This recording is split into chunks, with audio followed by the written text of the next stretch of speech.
할렐루야. 네, 하나님은 살아계십니다. 아멘. 살아계신 하나님께서 오늘 저와 여러분에게 함께 하신 줄 믿습니다. 아멘. 하루는 새끼 사자가 엄마 사자에게 이렇게 물어봅니다. 엄마, 이 날카로운 이빨은 왜 있는 거예요? 라고 묻습니다. 그때 엄마 사자가 하는 말은 사냥감을 한 번에 물어뜯기 위해서야 라고 엄마 사자가 대답을 합니다. 그러자 새끼 사자가 엄마, 내 다리는 왜 이렇게 튼튼한 거예요? 라고 묻습니다. 그때 엄마는 그건 초원을 지배하기 위해서란다라고 대답합니다. 그러자 새끼 사자가 고개를 갸우뚱거리면서 하는 말이, 그런데 지금 우리는 왜 동물원에 갇혀 있는 거예요? 왜 우리는 동물원에 갇혀 있는 거예요? 아무리 이빨이 강하고 아무리 다리가 튼튼해도 동물원에 갇혀져 있다면 그것은 하나의 동물원에 있는 사자에 불과할 뿐입니다. 사자는 동물원이 아니라 초원에서 뛰어야 되고, 또 이 초원에서 날카로운 이빨, 튼튼한 다리가 필요한 것입니다.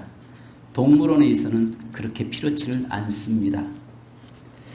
성도는 우리끼리 안에서, 교회 안에서 있는 것은 온전한 성도라고 말할 수 없습니다. 왜냐하면 우리 그리스도인들은 교회 안에서는 얼마든지 우리가 신앙 고백할 수 있고, 같은 공동체 안에서 서로 찬양할 수 있고, 공동체 안에서는 서로가 믿음 좋은 척 할 수도 있습니다. 그죠? 그런데 그리스도인들이 세상에 나가서 세상에서 그곳에서 살아가면서 정말 그가 하나님의 능력 안에서 하나님의 자녀의 권세를 누리면서 사는 것, 이것이 진정한 그리스도인인 줄 믿습니다. 그러니까 사자가 아무리 강해도 동물원에 있으면 그건 뭐 동물원에 있는 사자에 불과합니다. 그러나 진정한 사자는 초원을 거닐 때에, 초원을 누빌 때에 사자의 그 위엄과 사자의 그 정말 두려움, 그 존재로 나타나게 돼 있는 것입니다. 우리는 종종 전보선 때 보면은 강아지를 찾습니다, 고양이를 찾습니다라고 하는 그런 것들 많이 붙어 있죠. 그러면서 심지어는 어디에는 강아지를 찾습니다, 고양이를 찾습니다, 찾아주신 분에게는 살해하겠습니다, 이렇게 써 붙이는 경우도 있습니다. 또 우리가 또 보면은 잃어버린 누구를 찾습니다라고 하는 그런 광고들을 우리가 많이 봅니다. 그 마음은 한결같이 잃어버렸다고 하는 것과 그 이런 것을 찾으려고 하는 그런 그 몸부림침이 있습니다.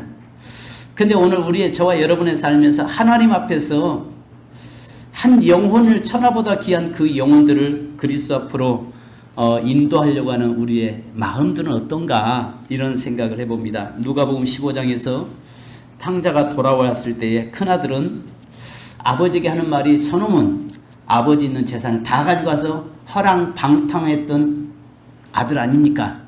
근데 저 아들이 돌아와서 또다시 아버지 걸 가지고 나갈 것 뻔한데 그 아들이 뭐가 좋다고 받아들입니까? 라고 이야기합니다. 그때 아버지가 하는 말이 뭐라고 합니까? 이 네 아우는 죽었다 살아난 자다, 내가 어찌 기뻐하지 아니할 수 있겠느냐라고 말하고 있습니다.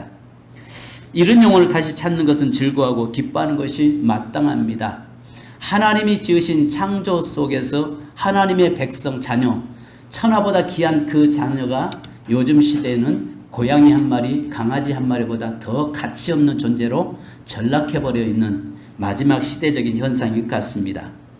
오늘 사도 바울은 우리에게 이야기합니다. 여기에서 내가 복음을 전할지라도 자랑할 것이 없으면 부득불할 일임이라. 내가 이것을 전하지 않으면 내게 큰 화가 미칠 것이다 라고 이야기하고 있습니다. 오늘 저와 여러분의 삶에서 우리 주위에 무엇보다도 우리는 많은 소리가 들려지고 있잖아요. 많은 소리가 들려지는데 여기에 있는 모든 기계음 소리들, 자동차 소리들, 사람 소리들, 뭐 오토바이 소리, 뭐 여러 가지 소리들이 들리는데 그 중에서 무엇보다 우리가 들어야 할 것은 하나님의 음성을 들어야 되고, 두 번째는 우리가 영혼의 소리를 들을 수 있는 저와 여러분이 되어야 될 줄 믿습니다. 오늘 또 우리 곁을 지나가고 있는 수많은 불신자들의 영혼이 나 좀 살려다오, 내 좀 살려달라고 몸부림치고 있음에도 불구하고 우리는 그 음성을 듣지 못하고 있다는 이 안타까움이 우리에게 있습니다. 자, 오늘 성경 본문의 말씀 보면 첫 번째는 전도는 필연적이고 절대적이라는 것입니다. 해도 되고 안 해도 되는 것이 아니라 바로 여기서 필연적이고 절대적인 것이죠. 그래서 16절에 우리 다 같이 한번 읽습니다. 시작. 내가 복음을 전할지라도 자랑할 것이 없으면 내가 부득불할 일임이라. 만일 복음을 전하지 않으면 내게 화가 있을 것이로다. 아멘. 자, 여기에서 부득불이라는 이 단어의 원어는요, 아낭케인데요. 부득불해야 할 일, 당연히 해야 될 일, 마땅히 해야 할 일, 하지 않으면 안 되는 일, 이걸 이야기하고 있습니다. 그러니까 이 세상에 가장 귀한 일은 어쩌면 교회에서 부엌에 들어가서 헌신도 필요하고 교회 성전 예배당 청소하는 것도 필요하고 다 필요하죠. 근데 가장 우선순위 두어야 할 것은 복음 전하는 일이다라고 말씀하고 있습니다. 그래서 여기 보니까 아낭케, 이 말은 뭐냐면 부득불할 일, 마땅히 해야 될 일, 당연히 해야 될 일, 안 하면 안 될 일. 여러분, 우리가 하루를 보면은 어떤 때는 종종 먼저 우선순위 해야 될 일을 놓고 차선을 먼저 우선순위 뒀다가 어려움 겪는 경우가 많이 있죠. 근데 저와 여러분의 삶에서는 항상 먼저 우선순위가 영혼 살리는 일이 되기를 주님의 이름으로 축복합니다. 사도 바울이 당시 이방 지역에서 복음을 전파하는데 난관이 많았습니다. 그러나 바울은 은혜를 받으면 받을수록, 진리를 깨달으면 깨달을수록 너무도 자기 자신이 부끄럽고 황송한 마음을 금할 길이 없었습니다. 죄인 중에 죄인, 또 개수 중에 개수인, 또 예수를 핍박했던 핍박자를 구원시켜서 자녀 삼아 주신 거에 감사해서 바로 그는 그 복음을 증거하지 않을 수가 없었던 것입니다. 오늘 저와 여러분의 삶에도 이렇게 복음을 늘 증거하는 것은 부득불할 일이라는 사실을 아시기 바랍니다. 어떤 그리스도인이 늘 하루에 한 번 전도를 늘 쉬지 않고 했던 한 남자가 있었습니다. 근데 그날 감기 기운이 있어서 비는 주룩주룩 내리는데 몸은 으실으실 춥고, 그래서 그날 하루가 좀 쉬고 싶었던 것입니다. 그런데 7살 먹은 아들이 아빠가 전도 나갈 시간인데, 퇴근해서 전도 지르고 나가야 할 시간인데 안 나가니까 아빠 오늘 전도 안 하세요? 라고 이야기했습니다. 그러니까 이 아빠가 하는 말이 내 몸이 좀 오늘 안 좋다, 그래서 오늘 좀 쉬어야 되겠구나 이야기하니까 아빠 그러면 내가 대신 나가서 전도할게요 하고 7살 먹은 아들이 이제 전도지를 들고 나갔습니다. 비가 오는데 길거리에 사람이 있겠어요? 그런데 이 사람들이 없으니까 이제 마지막 뛰어다니면서 전도진 다 놓아주고 마지막 한 장이 있는데 보니까 비가 오는데 건너편에 불이 켜져 있는 한 집이 있었다고 합니다. 그래서 그 집에 가서 초인종을 누르는데 눌러도 사람이 나오지 않는데 그 다음에 또 3번째 눌렀습니다. 그러니까 초췌한 한 여자분이 나와서 나오는데 이 아이가 예수 믿으세요, 하나님은 당신을 사랑하세요 하고 전도지 주고 막 뛰어가는 겁니다. 근데 그 다음 주일날 목사님이 설교하고 나서 성도들에게 여러분 특별히 한 주간 간증할 거 있습니까? 간증할 거 있으시면 나오셔서 간증하십시오 라고 하는데, 그날 아침에 주일날 등록했던 그 사람이, 중년 여성이 앞에 나와서 제가 간증해도 되겠습니까? 하고 물어봤습니다. 그래서 예 하시죠 하는데 하는 이야기가 며칠 전에 제가 이제 농약을 마시고 숨을 끊으려고 하고 있는데 그날 이 초인종을 누르는데 한 번 눌려도 나가지 않았습니다. 2번째 눌러도 나가지 않는데 3번째 계속 초인종을 눌러서 나가서 보니까 7살 먹은 어린 천사가 내 앞에 서 있었습니다. 그리고 전도지를 하나 주는데 하나님은 당신을 사랑하세요, 예수 믿고 천국 가세요 라고 하고 팍 뛰어가는데 자기가 어려서 들었던 수고하고 무거운 짐자들아 다 내게로 오라, 그 글귀가 전도지에 써져 있었습니다. 그래서 제가 그날 남편 잃고 또 어렵게 살다가 며칠 전에 자식까지 잃었는데 이제 더 이상 이 땅에 소망이 없다 생각하고 목숨을 끊으려고 했는데 그 어린 천사를 통해서 내가 복음을 받아들였고 다시 내가 교회를 나오게 됐습니다. 이제는 살 희망이 생겼습니다라고 고백했다고 합니다. 여러분, 오늘 전도는 필연적이고 절대적이라는 것입니다. 부득이하게 해야 될 일이 어떤 일도 많이 있겠지만 가장 우리 그리스도인들이 해야 될 일은 영혼 구원시키는 것, 복음을 전하는 것입니다. 그러니까 듣든지 아니 듣든지 우리는 증거해야 되는데 전하는 것은 우리가 해야 되지만 열매 맺게 하신 분은 우리 하나님이신 줄 믿습니다. 그러니까 내가 전에도 저 사람이 예수 안 믿는다라고 할 것이 아니라 우리 단지 전하는 것으로 우리의 사명은 다하는 것입니다. 그 다음에 그 열매를 맺게 하신 분은 우리 주님이신 줄 믿습니다. 왜냐하면 오늘 바울이 이야기하는 게 나는 여기에 부득불해야 할 일이다 라고 이야기하는 것은 또 여기에 화를 당할 것이다 라고 말씀하고 있는 것은 구원의 빚진 자라는 것입니다. 그러므로 빚을 반드시 갚아야 한다는 것입니다. 로마서 1장 14절로 16절에 헬라인이나 야만인이나 지혜 있는 자나 어리석은 자에게 내가 빚진 자라. 그러므로 나는 할 수 있는 대로 로마에 있는 너희에게도 복음을 전하기를 원하노라. 내가 복음을 부끄러워하지 아니하노니 이 복음은 모든 믿는 자에게 구원을 주시는 하나님의 능력이 됨이니라. 두 가지를 이야기하고 있습니다. 첫 번째는 복음의 빚진 자이기 때문에 반드시 빚을 갚아야 된다는 것이고, 또 하나는 이 복음이, 이 말씀이 선포되는데 믿는 자에게 구원을 주시는 하나님의 능력이 된다는 것입니다. 그러니까 도저히 저 사람은 구원받을 수 없다라고 생각한 사람들이 의외로 그 복음을 통해서 구원받게 된다는 사실입니다. 그래서 제가 종종 장례식장에 가서 그 이야기를 설교를 하는데 아마 여러분에도 몇 번 제가 했을 것입니다. 천국 가면 세 가지 놀란다고 하잖아요. 첫째는 내가 와 있는 거에 놀란다고 합니다. 할렐루야. 내 자신이 천국에 와 있다는 거에 놀란다는 거예요. 두 번째는 그분이 안 오셨네. 그분이 안 오셨다는 겁니다. 세 번째는 저놈도 왔네. 무슨 말이 이해 가시죠? 이 땅에서 의로운 것처럼 이 땅에서 저 사람은 구원받을 것이다 라고 생각했는데 그 사람은 천국에 오지 못하고, 저 사람이 저런 사람이 구원받겠어, 저런 사람이 천국 갈 수 있겠어 하는데 그들이 천국에 와 있더라는 것입니다. 이것이 하나님의 능력이라는 것입니다. 그러니까 우리는 누가 구원받는지 누가 구원받지 못할지 우리는 모르는 거예요. 그것은 하나님만 아신 일입니다. 그런데 우리는 때를 얻든지 못 얻든지 오직 복음을 전할 뿐이라는 것입니다. 할렐루야.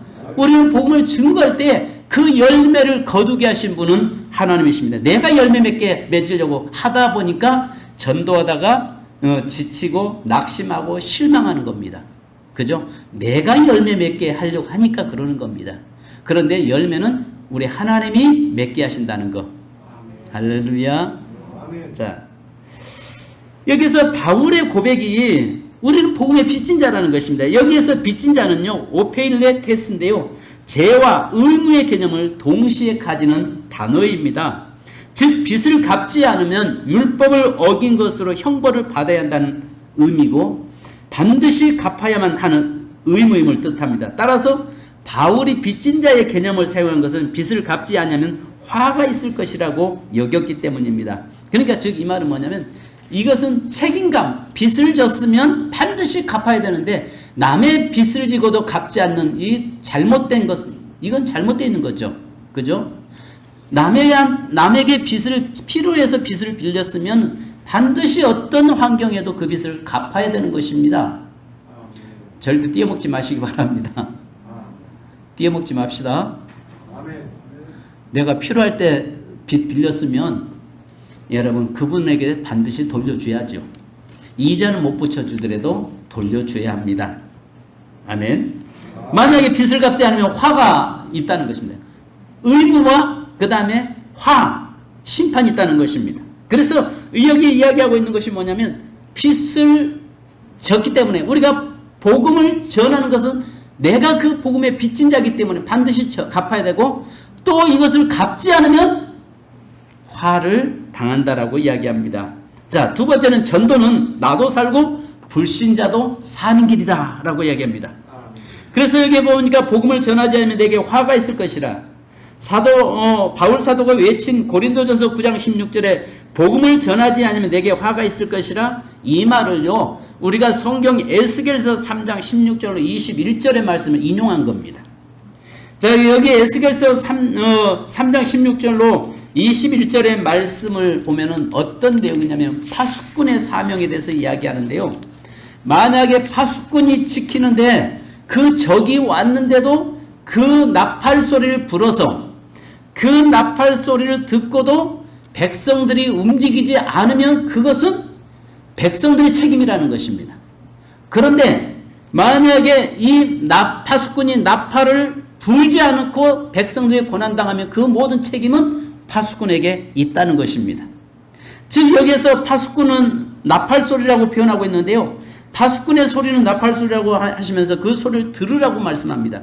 그러니까 여러분 파수꾼의 사명은 밤새워서 지키다가 적이 오면 뭘 해야 돼요? 나팔을 부는 것이 파수꾼의 사명이에요. 근데 만약에 이 파수꾼이 나팔을 불지 않아서 백성들이 그 화를 당하면 그 책임을 누구에게 돌리겠냐? 파수꾼에게 돌리겠다는 겁니다.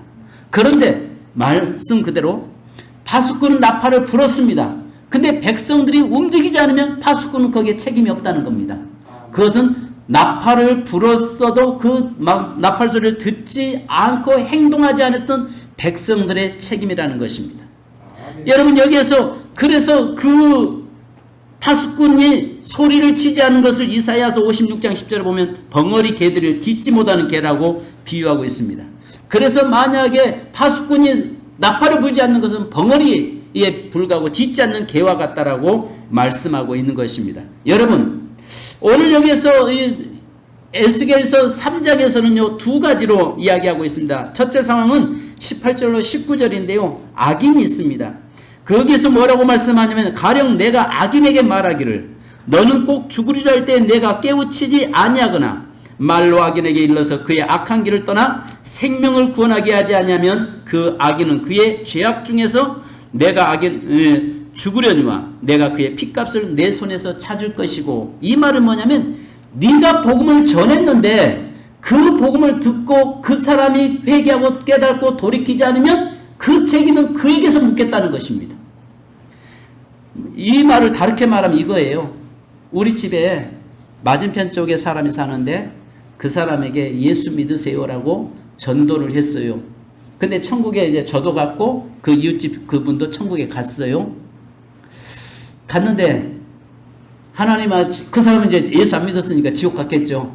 지옥 가 있으면 이 하나님께서 물어보겠다는 겁니다. 물어보겠는데 뭘 물어보냐? 그 지옥 가 있는 사람에게 너 복음을 받았냐, 들었냐, 못 들었냐라고 물어보고, 그 다음에 저에게도 전했냐, 전하지 않았냐라고 물어보겠다는 것입니다. 그런데 만약에 그 지옥에 있는 사람이 예수님 나는 억울합니다. 우리 집 앞에 저 세민교회 목사가 살고 있었습니다. 그런데 매일 만나는데 아침에 출퇴근하면서 늘 엘리베이터도 같이 타고 같이 늘 만났는데 저 사람이 나한테 예수 그리스도에 대해서 한마디도 전하지 않았습니다.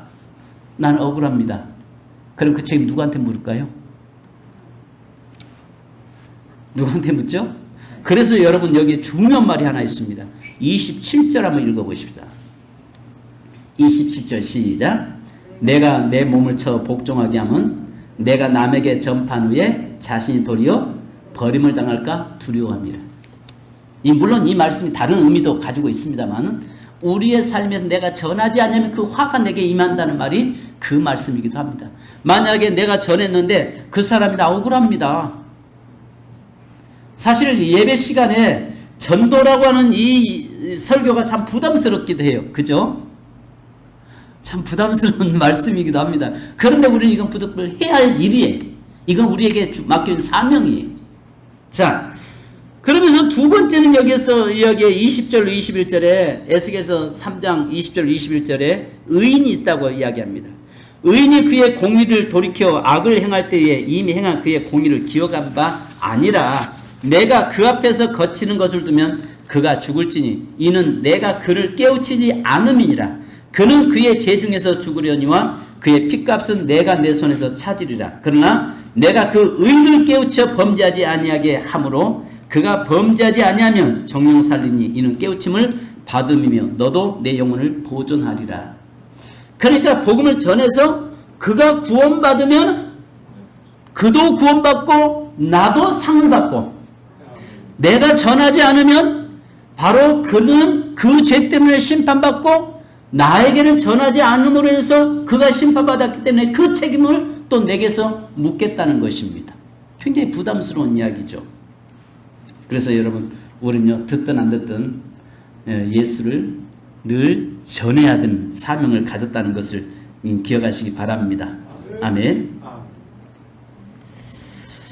오늘 여기서 저와 여러분의 삶에서는요, 늘 그래서 저 듣든지 아니 듣든지 항상 전해야 될 책임이 있다는 것. 그 다음에 세 번째는요, 전도는 17절 보니까 상 받는 일이다. 할렐루야. 전도는 상 받는 일입니다. 그래서 다니엘서 12장 3절에 지혜 있는 자는 궁창의 빛과 같이 빛날 것이요 많은 사람을 옳은 대로 인도하는 자는 별과 같이 영원토록 빛나리라 말씀합니다.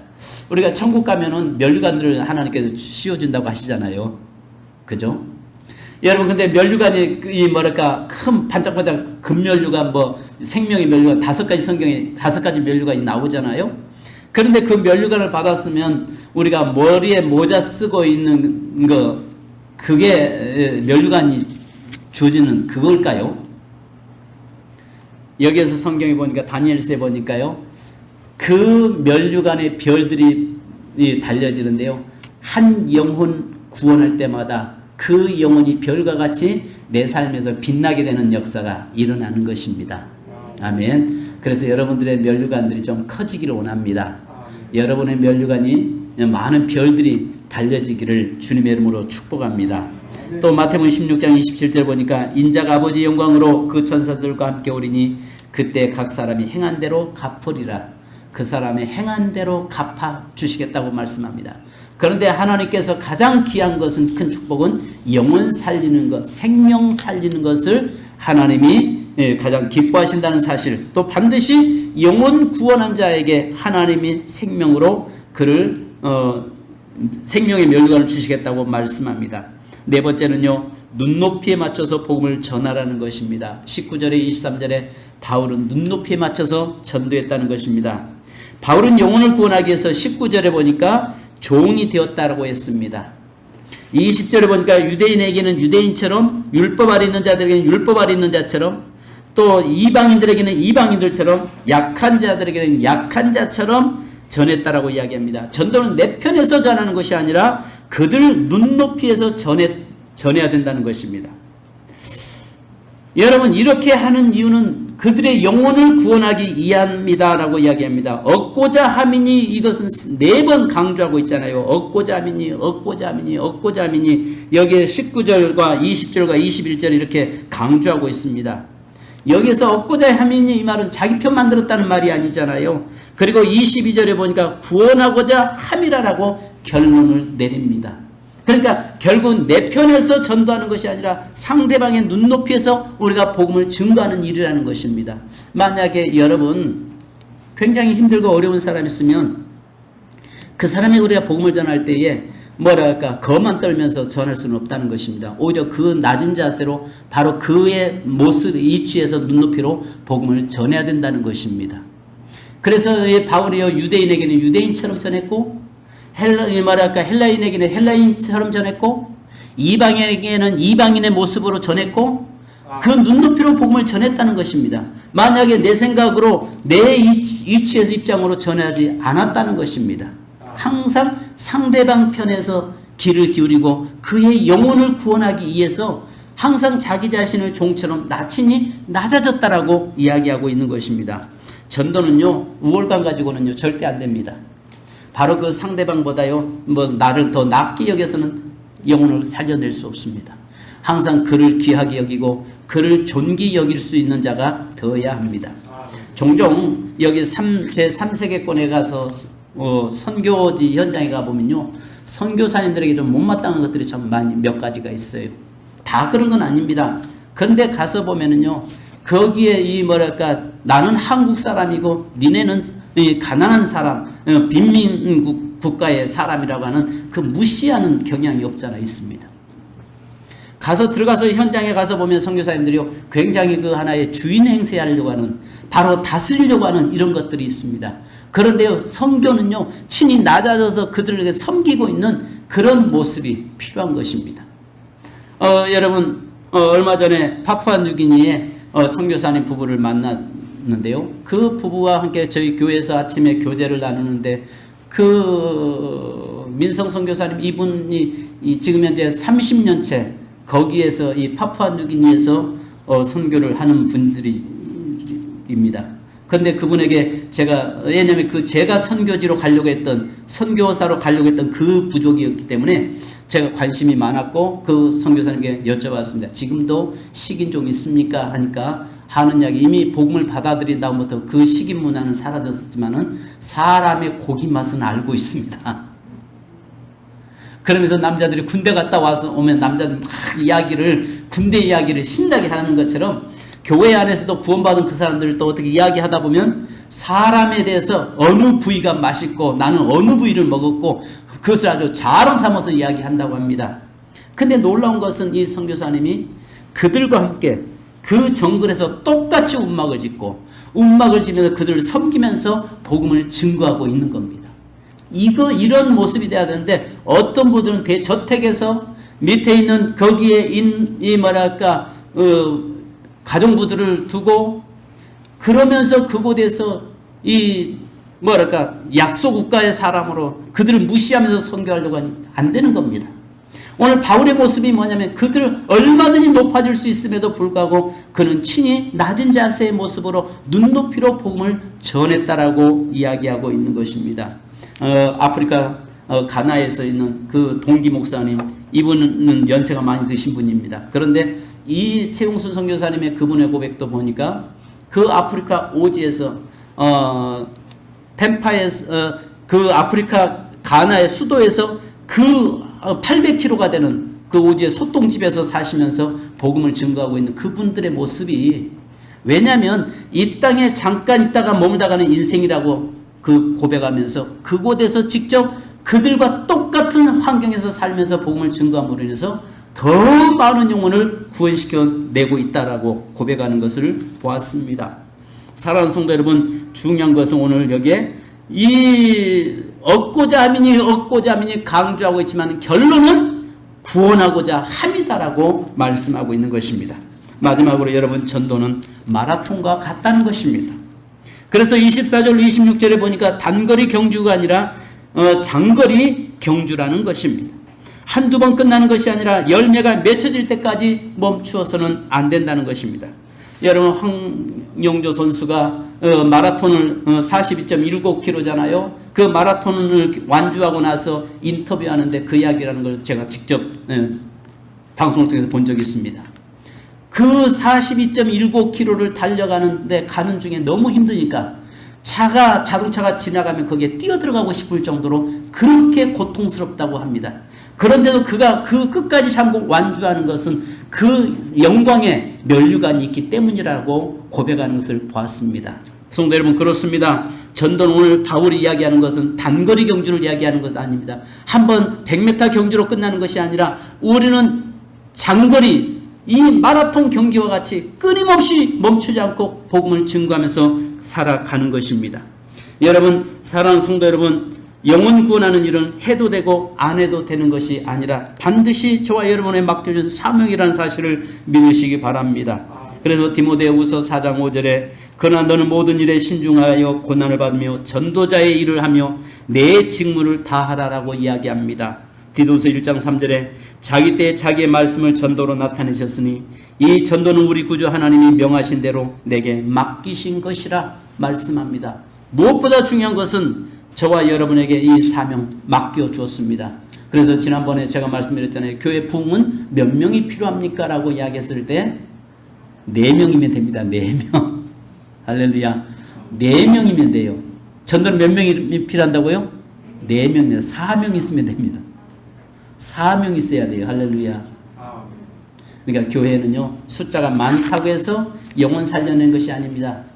요즘 이제 한국 교회가 마지막 어떤 이야기들을 나누냐면 교회가 성장하는 교회는 이동 성장한 것을 성장이라고 말해서는 안 된다라고 현재 이야기를 합니다. 그러면 그 교회가 1년에 세례를 몇 명을 주느냐가 몇 명이 세례를 받느냐를 통해서 교회의 성장의 기준을 바꿔야 된다라고 이야기합니다. 여러분, 신도시 속에다가 교회가 세워지면은 새로운 도시가 형성되면서 이사와서 교회가 급성장하는 교회들이 많습니다. 그 교회를 우리는 부흥했다라고 성장했다라고 말하지 않습니다. 성장은 됐을지 모르겠지만 하나님 나라 입장에서 볼 때는, 하나님 나라 편에 볼 때는 아무 소용이 없는 겁니다. 그죠? 개인적으로 볼 때는 그 교회가 성장됐고 부흥돼서 용사고 들으십시오. 목사가 좋은 차 탈 수 있고 좀 좋은 환경에서 생활할 수 있을지는 모르겠지만은 하나님 나라의 관점에 볼 때는 아무 유익이 없다는 사실입니다. 내게 있던 돈이 내 아내에게 간다고 해서 우리 집에 돈이 더 늘어나는 건 없습니다. 기분이야 좋겠죠. 그죠? 우리 아내의 돈이 내 주머니 속에 들어오면 기분이야 좋지만, 그러나 똑같은 우리 집안에 있는 돈에 불과하다는 거죠. 하나님 나라의 관점에서 볼 때 중요한 것은 얼마나 교회들이 몰려오느냐가, 이동해서 오느냐가 중요한 것이 아니라 한 영혼 천하보다 귀한 그 영혼이 예수 그리스도를 통해서 구원받고 하나님 전에 나와서 죄인임을 자백하고 고백하고 그 구원의 기쁨과 감격 속에 살아가느냐, 이게 중요한 것입니다. 아멘. 우리는 여기에 초점을 맞춰야 되는 것입니다. 그러니까 다른 교회에서 신앙생활하던 사람이 왔다고 해서 우리가 기뻐하고 좋아할 일은 없어요. 물론 기분이야 좋겠죠. 그러나 중요한 것은 불신 영혼, 천하보다 그 귀한 그 한 영혼이 그리스도 앞으로 인도돼서 예수 믿고 구원받는 그 일에 우리는 여러분 기뻐하고 감격해야 된다는 사실입니다. 아멘. 그래서 천국에서는요, 한 영혼이 회개하고 돌아오는 것을 천국에서는 잔치를 벌인다고 말씀하잖아요. 이것이 바울의 고백이고 우리의 고백이 되어야 되고 우리 주님이 원하시는 말씀이라는 사실을 믿으시기 바랍니다. 성도 여러분, 부득이 해야 할 일, 그것은 영혼 구원하는 일인데 내가 그 열매 맺으면 참 좋겠지만 우리가 그렇잖아요. 나는 내가 눈물을 흘리며 씨를 뿌리면 누군가가 그 열매를 거둘 것이고 또 누군가가 뿌려놓은 것을 오늘 우리가 그 열매를 거둬 드리게 되는 것입니다. 사랑하는 성도 여러분, 오늘 부득불 할 일, 이걸 꼭 기억하시기 바랍니다. 우리 찬송 한 장 하겠습니다. 찬양지 135장입니다. 우리 찬송하시고 기도하겠습니다.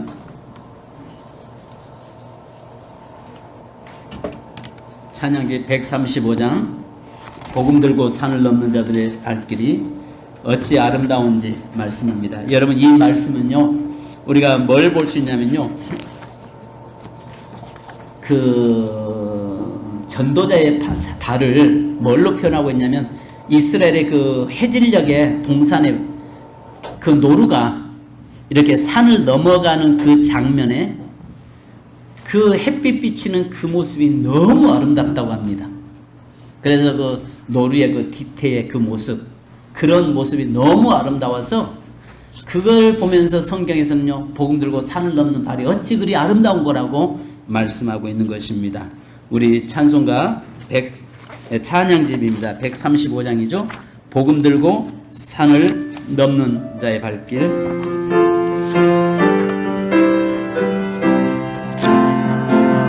복음 들고 산을 넘는 자들의 발길, 아름답고도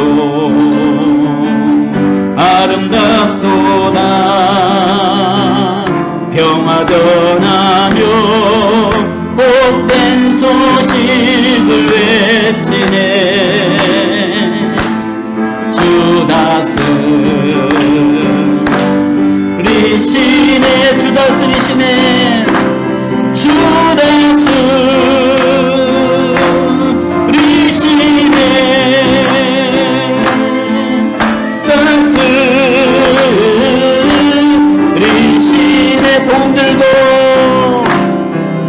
복음 들고 산을 넘는 자들의 발길, 아름답고 아름답도다. 아름답도다. 평화 전하며 복된 소식을 외치네.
시간 기도하겠습니다. 여러분, 교회에서 봉사하는 것도 중요합니다.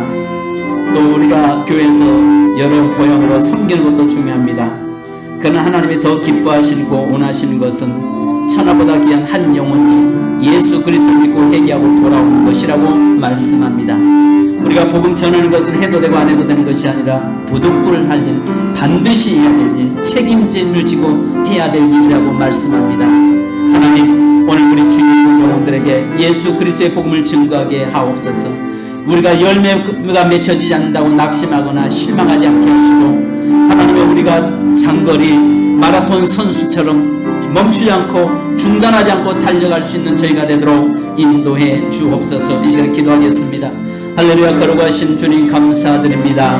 하나님, 저희들에게 한 영혼을 붙여주시고 아버지 하나님, 듣든지 아니 듣든지 그들에게 예수 그리스도의 복음을 증거하는 저희가 되도록 인도해 주옵소서.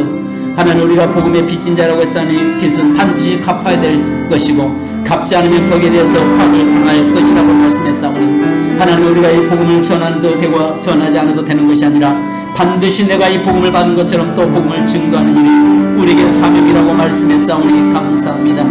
하나님이여, 저희들에게 영혼을 붙여주시옵소서. 또 아버지 하나님이여, 우리 선배들이 심었던 그 열매를 거두게 하시고 또 새로 복음의 씨앗을 뿌려 하나님이여 수많은 영혼들을 그리스도 앞으로 인도해내는 저희가 되도록 인도하시고 역사하여 주옵소서.